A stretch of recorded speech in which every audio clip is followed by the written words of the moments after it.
Welcome back, guys. It is thrift flip time. In today's video, I'm going to show you a few cute and easy spring flips that you can do to enhance your home decor. Let's go ahead and get started.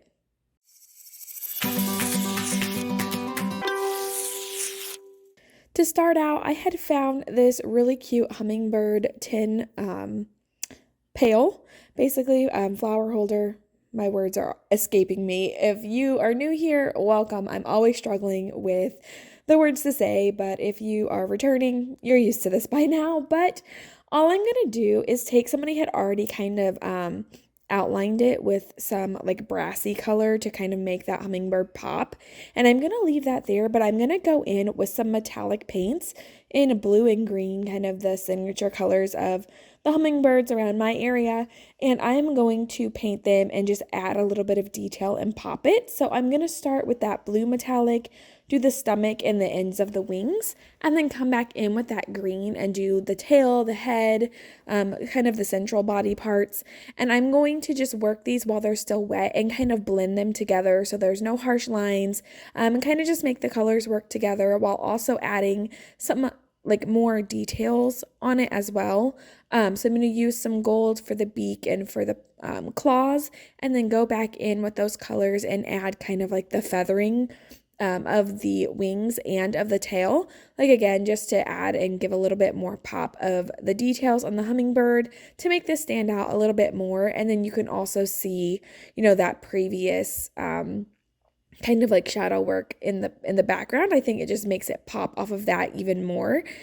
And then once that is done, I'm just going to go ahead and put in a floral arrangement for this. So I'm going to put some floral foam in the bottom of it, and I'm going to make an arrangement just using mostly florals that I had from my home, and then also these blue flowers that I found at Walmart that I think match perfectly.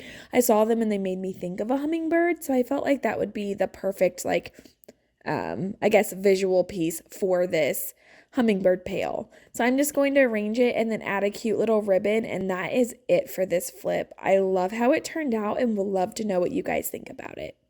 Next, we're going to do this cute little wooden bucket, and a similar thing, we're just going to clean it up. It had this huge piece of duct tape on the bottom. I'm not sure what was going on there, and I'm going to go ahead and take that off, all of the price tags off, clean up all of the sticky parts, and just make it cute and clean. And then we're going to remove all of those old florals. They're really dusty, very dry, old. So we're just going to pull them out, and then this bucket's already full of styrofoam. So I don't even have to add anything new. I'm just going to go ahead in with some Waverly antiquing wax, and I'm going to hit this entire bucket. Now my antiquing wax is already mixed with some water, so it's not as thick as usual. It just helps it spread a little bit and lets me control how dark it's going to get. So I'm going to go over this entire bucket, leaving the metal pieces plain the way they are, but just darkening it and enhancing those colors a little bit and hiding any of the imperfections and scratches this bucket has endured over time. And then I'm going to go in with these beautiful florals that I found at Walmart as well. I don't know the actual name of this flower, but I'm going for kind of like a lavender bucket look.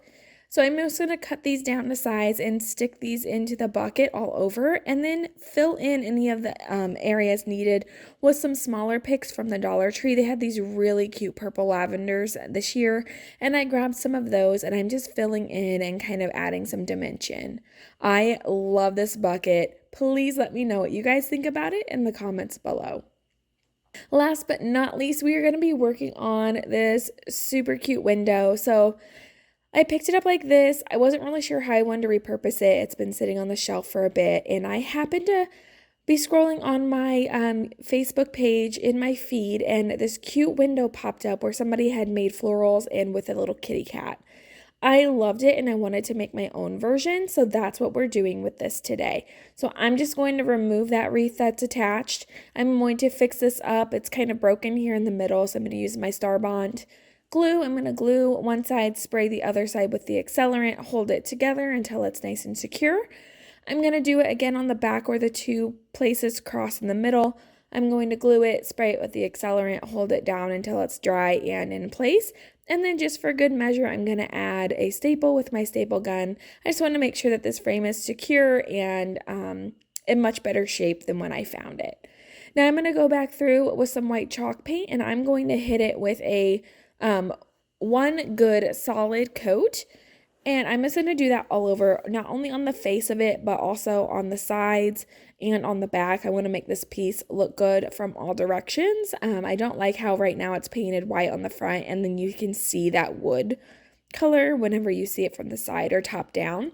So I'm just going to, again, hit this with one solid coat, front, back, sides, make sure everything is covered good, and I'm going to let it dry thoroughly. After it dries, I'm going to go in with a sanding block, and I'm going to do a really light sand on this just to distress it just a little bit to bring that wood color back out. And then I'm going to wipe it clean. After that, I'm going to go in and do a light dry brush all over this with some black paint. And I'm going to hit those edges and kind of give it even more of a distressed look, but I want to use black so it really pops off. And I do intend on having a black kitten on there, and I think it will just help coordinate the colors a little more. So I'm just going to go in and do that until I'm happy. I did get a little heavy-handed in a few areas, so I'm just going to take some white back over top and make that less aggressive, and then I'm going to set it aside and let it dry. While this is happening, I am going to be cutting out a kitten that I picked off of Cricut Design Space, and I'm going to be using some chipboard.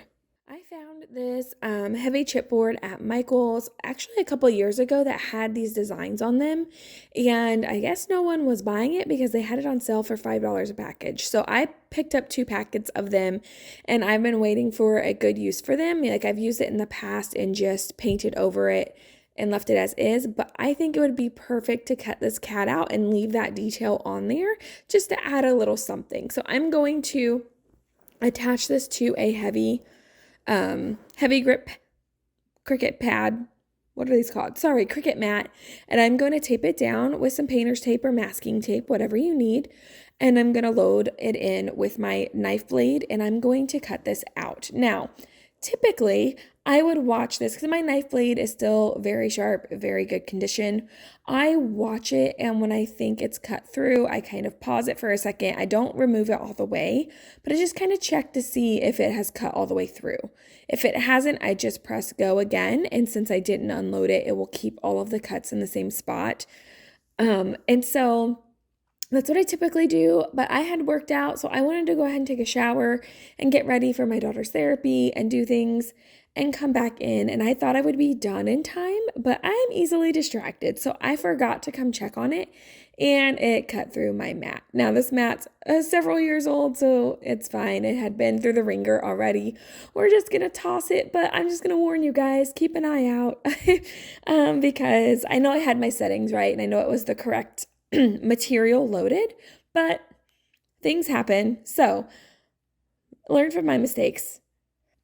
So anyway, my cat is cut out looking really cute, and I am wanting to make it black. So what I'm going to do is take a little bit of my black chalk paint, water it down slightly, and make more of like a black stain. And I'm going to paint the entire thing front, back, and sides.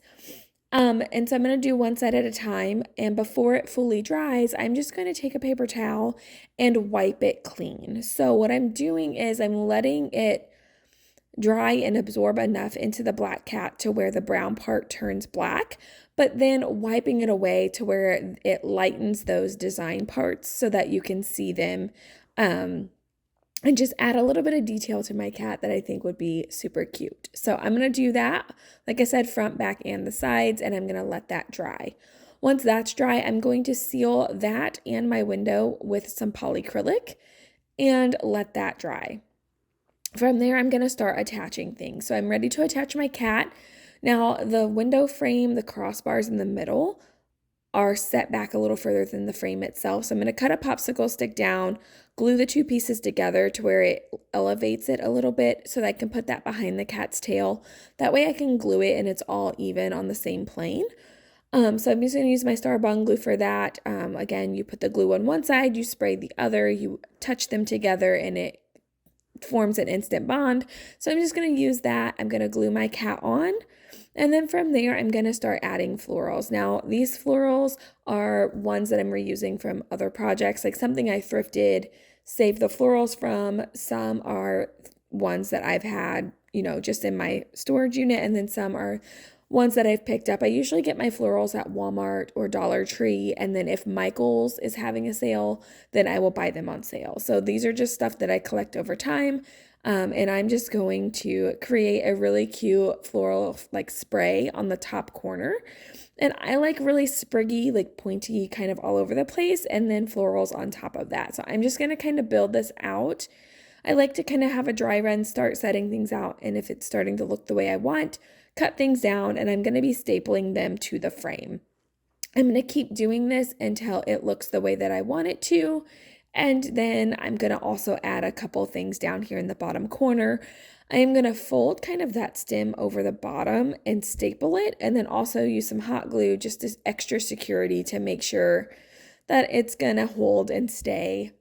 But I am really in love with how this is turning out. If you wanted to, you could give the cat a little bow. You could add a bow up to your florals. I love it the way it is. So I'm just, like I said, keep stapling down florals to where I want them to, arranging them until I am happy. And then I did remove that rope that was originally on it to hang it, and I added some wire jute to the back and just kind of shortened it a little to make it to where it wasn't as visible when it was hanging. And that's all I did with this piece. I love this so much. I'm so happy I came across, this came across my feed. Shout out to the DIY crafts page because it's really too cute. I would love to know what you guys think about this piece. Out of all of these, which one is your favorite? I like all of them, but my top is definitely this little window scene. I'm obsessed with it. But thank you guys so much for being here. Give me a thumbs up on this video if you enjoy this content. So consider subscribing if you're new here. We would love to have you. And I'm going to take you guys in for a closer look. I'll see you next time.